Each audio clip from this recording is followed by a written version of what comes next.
Mercedes cars ooze class, sophistication and luxury. With the latest aesthetic upgrades, this new E-Class Coupe is a real head-turner. Pre-facelift was a good-looking car, but now it sports a rather aggressive but desirable face, with new headlight design and more stylish body contouring. It makes the previous one seem a bit dated. There were no complaints about boot size before, and because nothing here has changed, you can still fit 2 golf bags. Fold down the seats and you'll fit a bike inside. How many coupes can you say that about?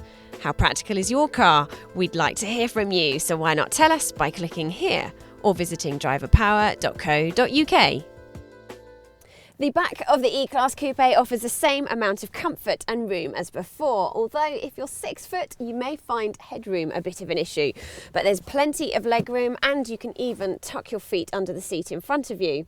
Now with the saloon you've got 3 seats in the back.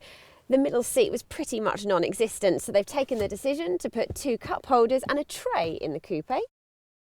When Mercedes enhances its designs with a scalpel, it really gets you thinking. For example, it was never a problem having an automatic gear shifter here, but now it's not here. It looks great and streamlined. It's moved to the side of the steering wheel, as with others in the range, and is a lot neater and easily accessible. That isn't the most impressive thing about this car though. Another woo from Mercedes is this faux leather, which looks and feels real. Then there's the spec. Go for the SE and it has everything you need, including sat-nav, DAB digital radio, Bluetooth, USB interface, automatic headlights and wipers, heated and electronically adjusting seats, plus it is uber comfortable, even being able to adjust the steering wheel electronically as standard.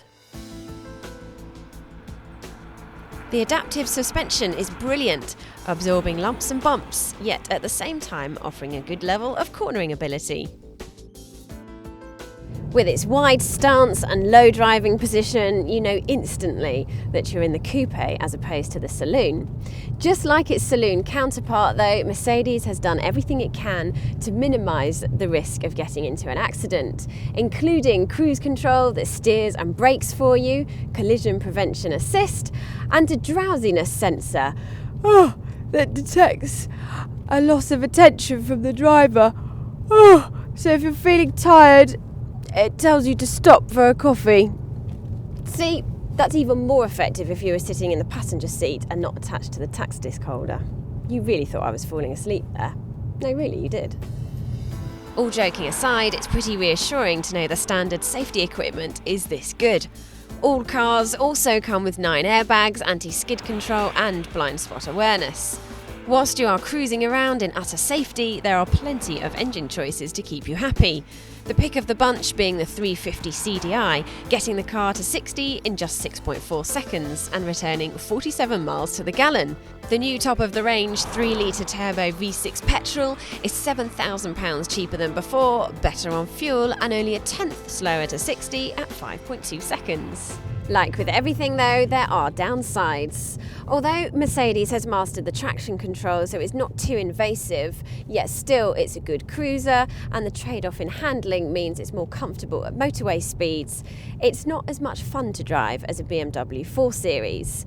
And when the gearbox is in paddle shift mode, it's a little bit slow compared with the system on the Audi A5. And although there's a great choice of engines, you do still notice the diesel clatter, and I'd really like to see a monster performance version to sit alongside the smaller C63 AMG.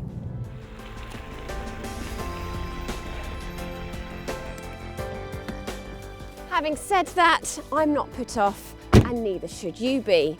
After all, I'm pretty sure the song went something like, "Oh Lord, won't you buy me?" No, it's not badge snobbery. This E-Class Coupe looks fantastic, good on fuel, boasts an upmarket image, loaded with equipment, and is really relaxing to drive. If you can afford it, it really does tick a lot of boxes.